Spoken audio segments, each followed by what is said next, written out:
Peace, peace, peace, peace, blessings, blessings, blessings, a whole lot of love coming from Hadiyah, a whole lot of love coming from Hadiyah. It's been a minute since I did videos because my energy was being focused on something else. My business that I started online and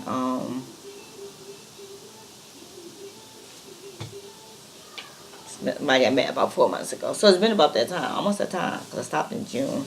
I think I made some videos, but not much. But anyway, send out number positive energy coming from Hadiyah. And I was reading this book, 365 Ways to Raise Your Frequency Level, because I'm on a spiritual journey. Learning of who I am, thinking outside the box. And when I began to do that, I just been learning so much. So much. I'm happy and content. Not because some man making me happy and content. No, it's because I'm choosing to be happy. Despite anything that I may have to deal with, I'm choosing happiness. So, before I go into my little rant about my personal life, let me just share this chapter from 365 Ways to Raise Your Frequency.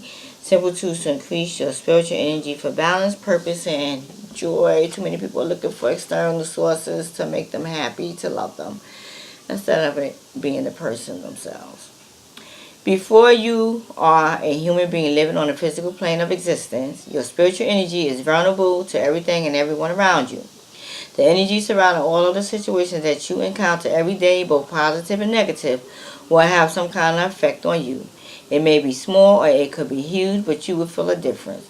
Only you can decide how you will be internally affected by the external energy of the world. Your mood each day will affect how you deal with these situations, so it's very important for you to stay filled with positivity and harmonious emotions. One of the ways to ensure your spiritual energy is positively affected is to wear frequency shoes every day. Before you put on your regular shoes each morning, imagine them filling with positive energy. Energy that is capable of blocking negative energy and raising your own energy levels. Then if you encounter stressful situations, angry people, or any other type of negativity, call on the positive energy of your frequency shoes. Imagine the energy saturating your feet, moving up your legs, filling every part of your body until you feel warm and radiant all over. Let these shoes help you walk away from negative situations and people while surrounding you with positive energy and light. Energize and invigorate your soul from the tips of your toes to the top of your head. Oh, yes, yes, yes. Ashe, ashe. Okay.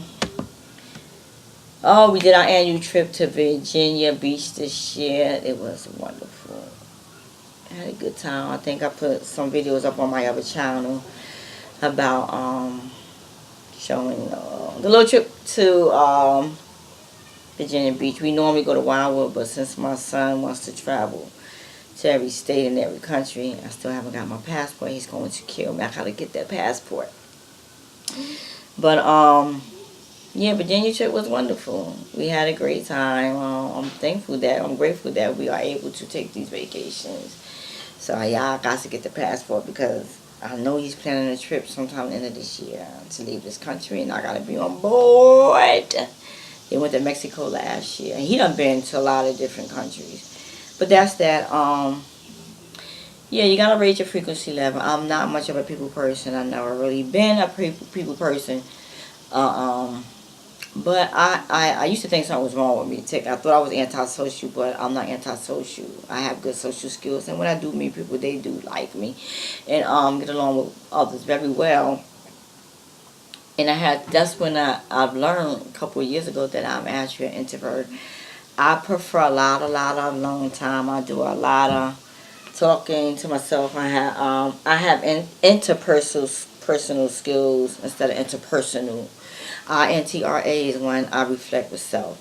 I don't need other people. Me is just having me is just fine. With other people who are INT are personal enjoy the communication, interaction with other people. I don't. You know, if I feel your vibe ain't right, I don't want to have nothing to do with you. And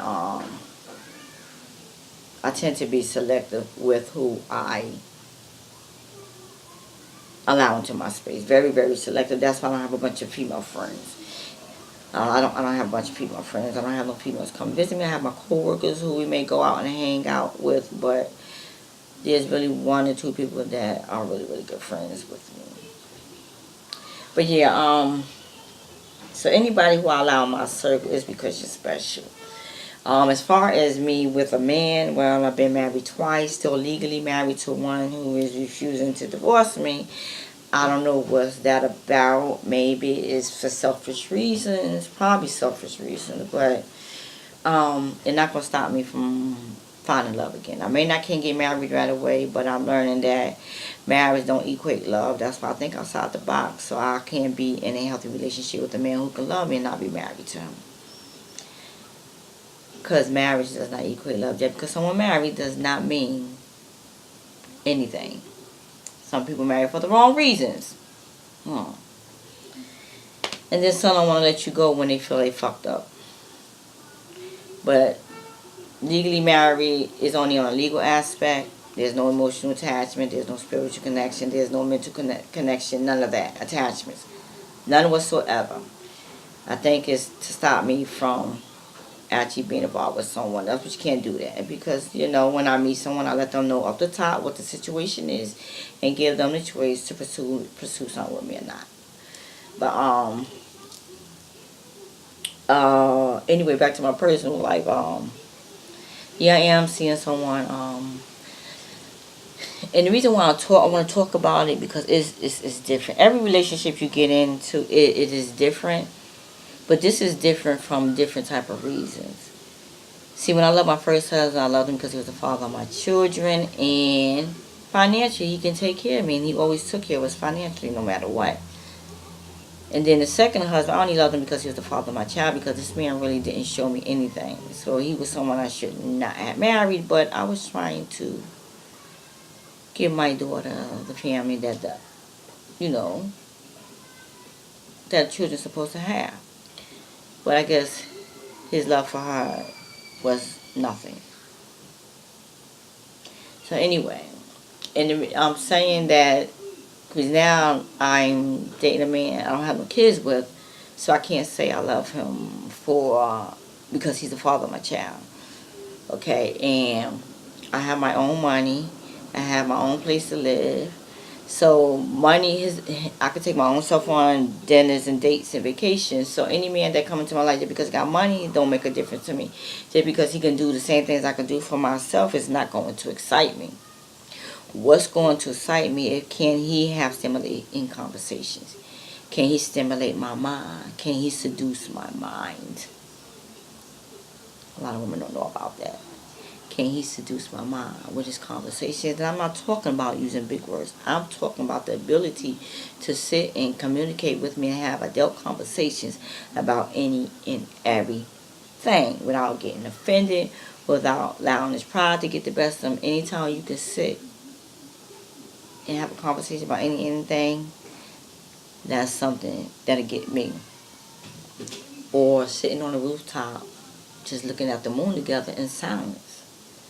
But when you go touch hands, you can feel that positive energy. That's something a lot of people don't know about. Or the fact that you can sit there and watch a movie. But the energy that you're receiving from this person is stimulating you without him even touching you.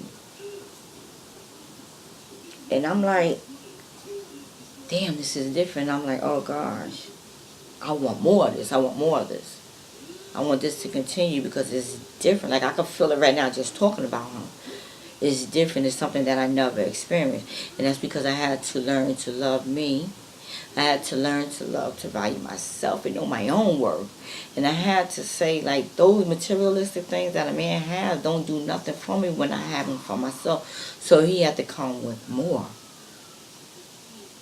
And the foundation that is being built is solely based on getting to know one another. And from getting to know one another is building it. Is building. And I woke up this morning and I'm like, thinking about it, I'm like, oh shit. And I'm like, wow. And just to think about how we sat on that rooftop and looked at the moon, or how when we went out on a date and we was walking back from the date so I can come home, and he spotted the moon. That was a turn on for me because I'm interested in the moons and the stars and all that stuff. So, and he didn't know that at the time. When I saw him stopping, he was like, babe, look at the moon. The full moon out tonight, y'all.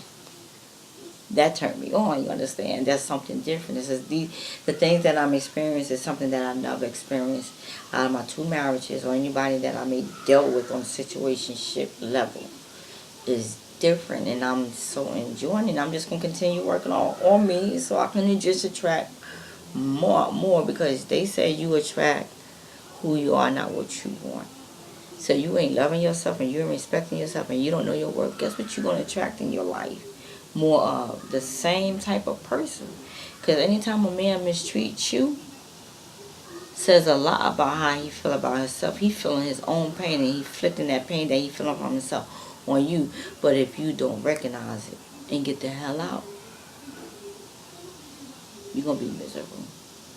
And you're gonna be loving him for all the wrong reasons. Peace, blessings, and gotta go.